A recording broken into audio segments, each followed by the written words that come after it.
नेमकं आज आहे 21 नोव्हेंबर 2024 आणि या ठिकाणी माझ्या ह्या चनाचा 18 एकरच्या प्लॉटला भेट देण्यासाठी आमच्या गावातले नाथसीडचे अधिकारी माऊली डक आणि धानुका सीड्स कंपनीचे अधिकारी हे या ठिकाणी खास करून चण्यासाठी या ठिकाणी आलेले आहेत आणि पाहू शकता हे माझा 18 एकरचा चना आहे आणि या ठिकाणी आलेले आहेत आणि त्यांनी पीक पाहणी केली आणि पिकामध्ये मर आहे का काय हे त्यांनी सगळं पाहणी करत आहेत। तर या ठिकाणी मी खास करून परत एकदा शेतकऱ्याला अंदाज देत आहे। राज्यातल्या सर्व शेतकऱ्याला सांगायचं होतं की राज्यामध्ये सध्या जवळपास आता सांगायचं झालं तर मध्ये 29 नोव्हेंबरपर्यंत हवामान कोरडं राहणार आहे, थंडी राहणार आहे, म्हणून हा अंदाज लक्षात द्यायचा। पण तुम्ही बघा, मी प्रत्येक 1 जानेवारीपासून म्हणतो की शेतकऱ्यांनी एक वहीमध्ये लिहून ठेवा, दरवर्षी महाराष्ट्रामध्ये 2 डिसेंबर ते 7 डिसेंबर 2, 3, 4, 5, 6, 7 डिसेंबरला महाराष्ट्रात दरवर्षी विजेच्या कडकडाटासह अवकाळी पाऊस पडतो, असं मी प्रत्येक भाषणामध्ये सांगितलेलं आहे।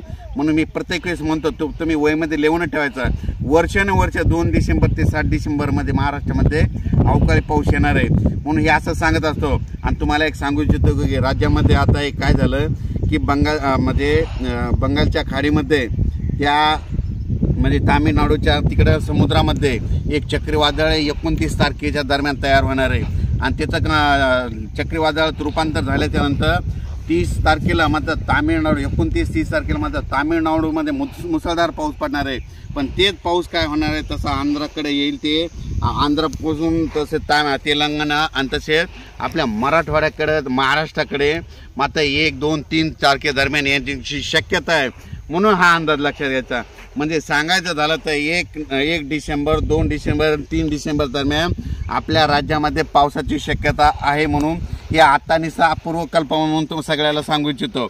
ज्यांची शेतीचे कामे करायची असेल तर तुम्ही तुमचे करू शकता, कारण की राज्यामध्ये 1, 2, 3 डिसेंबर दरम्यान वातावरण खराब होणार आहे, पाऊस येण्याची शक्यता आहे, म्हणून हे पूर्वकल्पना म्हणून अंदाज देणार आहे।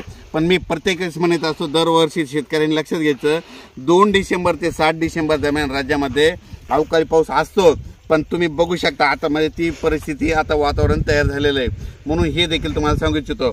आणि या ठिकाणी मी शेतकऱ्यांमध्ये हे धानुका कंपनीचे अधिकारी तर ते म्हणले की तुमच्या प्लॉटमध्ये मर आहे, म्हणून या ठिकाणी त्यांनी मला या ठिकाणी दाखवले आणि या ठिकाणी त्यांनी पीक पाहणी करण्यासाठी या ठिकाणी आलेले आणि त्याच्यामुळे खास करून शेतकऱ्याला चण्यामधील देखील किडो दिलेला आहे। शेतकऱ्याला सांगतो की शेतामध्ये समजा एखाद्या झाडाला जर मर असेल तर हे झाड काय करायचे, उपटून घ्यायचे आणि शेताच्या धुऱ्यावर नेऊन टाकून द्यायचे। असं केल्याच्यानंतर तुमची मर थांबून जाते।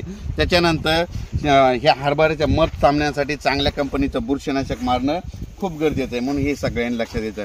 पण राज्यातल्या सर्व शेतकऱ्याला सांगायचं की राज्यामध्ये 29 तारखेपर्यंत हवामान कोरडं राहणार आहे, पाऊस काय नाही, पण मात्र डिसेंबरमध्ये 1 डिसेंबर ते 3 डिसेंबर राज्यात वातावरण खराब होणार आहे, म्हणून हा अंदाज लक्षात द्यायचा।